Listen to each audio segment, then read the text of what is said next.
Pakistan stock exchange में कारोबार का आगाज मनफी हुआ है और 100 इंडेक्स 2202 पॉइंट्स कमी के साथ इस वक्त 1,21,890 पर है।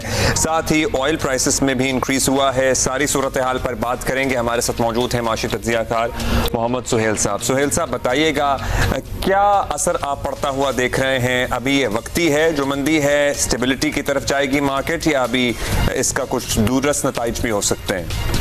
बिस्मिल्लाहिर्रहमानिर्रहीम। देखिए, इंस्टेंट रिएक्शन तो नेगेटिव है और कोई ताज्जुब की बात नहीं है। अमेरिका के जो स्टॉक फ्यूचर्स हैं वो भी डाउन है। आज जो एशियन मार्केट्स हैं, जापान, हांगकांग, इंडिया वगैरह सब डाउन है।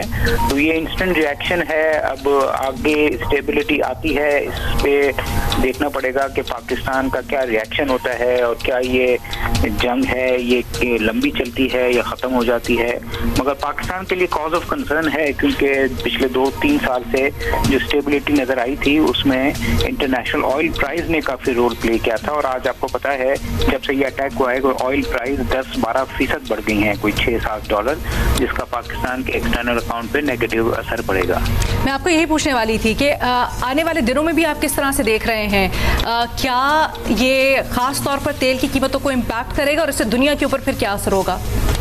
अब ये सवाल डिपेंड करता है कि ये क्या कंटिन्यू करता है टेंशन। अगर ये टेंशन कंटिन्यू करेगा अगले 2-3 हफ्ते, तो कम से कम ये 2-3 हफ्ते तो मिडिल ईस्ट में तेल की कीमतें ज़्यादा ही रहेंगी। और अगर तेल की कीमतें ज़्यादा रहेंगी तो पाकिस्तान में जो महंगाई काफ़ी कम हो गई थी, कंट्रोल हो गई थी, उसमें थोड़ा सा फ़र्क पड़े। क्योंकि हो सकता है कि 10 से 20 रुपये हुकूमत को अगली फोर्टनाइट में कीमतें बढ़ानी पड़ें। तो आई थिंक ये सब डिपेंड करता है कि कितना लंबा ये टेंशन चलती है। सर, तेल की कीमतों पे अभी जो असर पड़ा है इससे ज़्यादा अभी ऊपर जाएंगी, आपको क्या लग रहा है? जी, मैंने कहा ना, अगर ये 15-20 दिन तक तेल की कीमतें $77 के करीब ही रहती हैं तो फिर पाकिस्तान में भी, जिस तरह मैंने कहा, कि पर लीटर 10 से 20 रुपए हुकूमत को बढ़ानी पड़ेगी। अच्छा सुहेल साहब, ये बताएं कि दुनिया की जो मार्केट्स हैं वो किस तरह से रिएक्ट कर रही हैं इसके ऊपर, और सबसे ज्यादा फर्क हमने कहाँ पर इम्पैक्ट देखा है? अक्रॉस द बोर्ड मार्केट्स गिरी हैं। अमेरिका में तो अभी मार्केट्स बंद हैं, वहाँ रात है, मगर वहाँ फ्यूचर्स ट्रेड होते हैं जो 1 से 2% डाउन है। जो एशिया में जापान, हांगकांग वगैरह खुला है, इंडिया, पाकिस्तान, वो सब 1 से 2% डाउन है।